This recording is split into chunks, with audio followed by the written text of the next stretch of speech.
మోడీ గారు నిన్ననో మొన్ననో ఎక్కడనో ఒక దగ్గర హర్యానాలో మాట్లాడినారు. మోడీ గారిది ఎట్లుందంటే ఒక యాన్యువల్ సైకిల్ లెక్క ఉన్నట్టుంది. సంవత్సరానికి ఒకసారి మాట్లాడతాడు. పోయిన ఏప్రిల్లో మాట్లాడిండు. పోయిన ఏప్రిల్ 2024లో ఏమన్నాడు? తెలంగాణలో ఆర్ఆర్ ట్యాక్స్ వసూలు అవుతుంది. కరెక్ట్గా 1 year కిందట. దానికి వార్షికోత్సవం కూడా అయిపోయింది. ఆర్ఆర్ ట్యాక్స్ వసూలు అవుతుంది, విచ్చలవిడి దోపిడీ జరుగుతుంది తెలంగాణలో. RR tax, Rahul Revanth tax పేరిట వసూలకు పాల్పడుతున్నారు అని ఆయన ఆరోపిస్తే కింద ఈ లోకమైతే కోడై కూస్తున్నది. స్క్వేర్ ఫీట్కి 150 రూపాయలని, 100 రూపాయలని, హైదరాబాద్లో బిల్డింగ్ కట్టాలంటేనే హఫ్తా వసూలు టైప్లో అరాచకత్వం చెలరేగుతున్నదని లోకం కోడై కూస్తున్నది. బిల్డర్ని ఎవరైనా మీరు పక్క తీసుకుపోయి మాట్లాడితే కష్టాలు కన్నీళ్లు తప్ప ఇంకోటి లేదు. మోడీ గారు మాట్లాడి ఆర్ఆర్ ట్యాక్స్ అన్న దానికి వార్షికోత్సవం అయిపోయింది. ఏప్రిల్ 24లో మాట్లాడిండు. 25 దాకా ఏం కార్వాయి లేదు, ఏం విచారణ లేదు, దానికి తదుపరి కార్యాచరణ ఏమీ లేదు. మళ్ళీ నిన్న మాట్లాడిండు. ఏప్రిల్ 25 మళ్ళీ సంవత్సరానికి మెలకు వచ్చింది మోడీ గారికి. మెలకు వచ్చి మోడీ గారు నిన్న చెప్తారు ఏమని?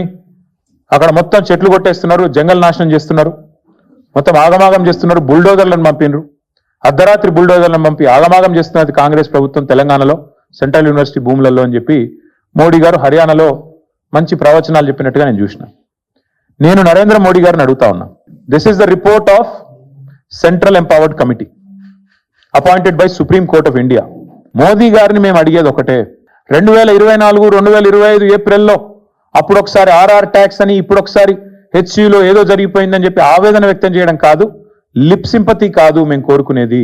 మీరు నిజంగానే చిత్తశుద్ధిగా ఉంటే పర్యావరణం విషయంలో, ఈ పర్యావరణాన్ని కాపాడే విషయంలో వెంటనే సెంట్రల్ ఎంపవర్డ్ కమిటీ చెప్పినట్టుగా ఇండిపెండెంట్ ఇన్వెస్టిగేషన్, ఒక సుప్రీంకోర్టు జడ్జిని వేయండి, ఒక సుప్రీంకోర్టు జడ్జిని అపాయింట్ చేయండి. మీరు వెంటనే ఇన్వెస్టిగేషన్కి ఆదేశించండి. లేదా మీ చేతిలో ఉన్న సంస్థలు, ఆర్బీఐ ఉంది, ఎస్ఎఫ్ఐఓ ఉంది, సివిసి ఉంది, సిబిఐ ఉంది, investigation agency of your choice.